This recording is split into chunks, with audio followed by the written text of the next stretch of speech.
பிரபஞ்சத்தோட ஆரம்பம் அறிவியல் ஆராய்ச்சியின்படி சுமார் 13.8 பில்லியன் ஆண்டுகளுக்கு முன்பு வான்வெளி மண்டலத்தில் ஒரு மாபெரும் வெடிப்பு ஏற்பட்டது.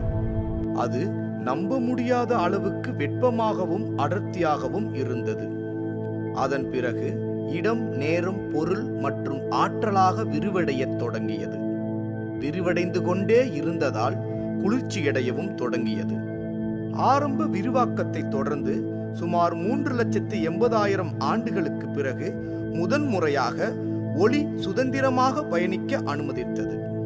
இதுபோன்று பல கோடி நட்சத்திரங்களும் அதை சுற்றி கோள்களும் கிரகங்கள் என்று எண்ணிலடங்காமல் இருக்கிறது. அதில் பால்வெளி அண்டம் என அழைக்கப்படும் இந்த நட்சத்திர திரளின் மையத்தில் இருக்கும் புள்ளி சூரியன் என்றும் சூரிய குடும்பம் என்றும் சொல்லப்படுகிறது.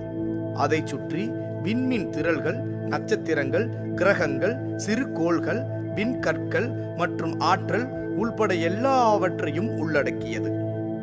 அதில் நாம் வாழ்ந்து கொண்டிருக்கும் பூமி சூரிய குடும்பத்தில் 3வது கோள் என்று சொல்லப்படுகிறது.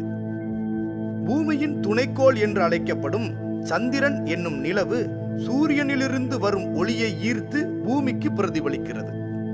பூமியானது உயிர்கள் வாழக்கூடிய ஒரே கோள் என்று சொல்லப்படுகிறது. பூமியின் மேற்பரப்பில் 71% நீர் இருப்பதால் இதற்கு நீலக்கோள் என்ற அடைமொழியையும் பெற்றுத்தருகிறது. பூமியின் வளிமண்டலம் உயிர்கள் வாழ்வதற்கு மிகவும் முக்கியமானது. ஏனெனில் இது சூரியனில் தீங்கு விளைவிக்கும் கதிர்களை தடுத்து பூமியின் வெப்பநிலையை சீராக வைக்கிறது. நம் பூமியானது நிலம், நீர், நெருப்பு, காற்று, ஆகாயம் என்ற அனைத்தும் சமநிலையில் கிடைக்கப் பெற்று அதன் பிறகு உயிரினங்கள் வாழ்வதற்கு தயாரானது. பூமியில் உயிரினங்கள் 5 வகை உணர்வுகளை கொண்டு பிரிக்கப்பட்டது. அதில் பரிணாம மாற்றத்தில் பகுத்தறிவு, சிந்திக்கும் திறன் கொண்டு மனித இனம் என்று வளர்ச்சி அடைந்தது. பூமியில் வாழும் உயிரினங்களில் மனித இனமே அனைத்தையும் முழுமையாக உணரவும் அனுபவிக்க முடியும் என்ற சிறப்பை கொண்டது. ஆனால் நம்மில் எத்தனை பேர் பிரபஞ்சத்தின் ஆற்றலை உணர நினைக்கிறோம்? தொழில்நுட்பம் வளர்வதற்கு முன்னும் பின்னும் பிரபஞ்சத்தை ஆராய்வதில் ஒரு சிலர் மட்டுமே ஆர்வத்தோடு இருக்கிறார்கள். அவர்களுக்கு பிரபஞ்சம் தன் நிலையை உணர்த்தி கொண்டேதான் இருக்கிறது.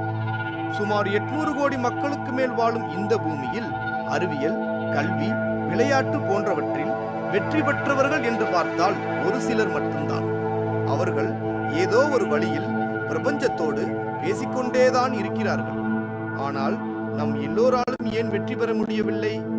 நாம் என்ன செய்கிறோம்? வாழ்க்கையை எப்படி வாழ்வதென்று தெரியாமல் போட்டி, பொறாமை, உயர்ந்தவன், தாழ்ந்தவன், கொலை, கொள்ளை என்ற தேவையற்ற எதிர்மறை எண்ணங்களில் ஆர்வம் செலுத்துகிறோம். அது வேண்டாம். பிரபஞ்சம் தன் ஆற்றலை இந்த பூமியில் செலுத்திக் கொண்டேதான் இருக்கிறது. நம் எண்ணம் நேர்மறையாக இருந்தால் அந்த ஆற்றலை உணர முடியும். அனைவரும் அமைதியான வாழ்க்கை வாழவும் முடியும். அதற்கு என்ன செய்ய வேண்டும்?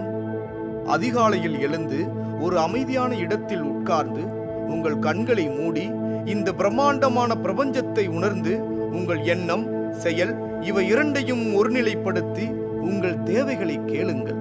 நமக்கான தேவையை கண்டிப்பாக செய்யும். பிரபஞ்சத்தின் மொழி ஒருபோதும் பிரார்த்தனை இல்லை என்பதை புரிந்து கொள்ளுங்கள். பிரபஞ்சத்தின் சக்தியை உணரும் ஒவ்வொருவரும் வெற்றியாளர்கள். நாம் எல்லோரும் பிரபஞ்சத்தின் பிள்ளைகள் என்பதை உணர்ந்து வெற்றி பயணத்தை தொடருவோம்.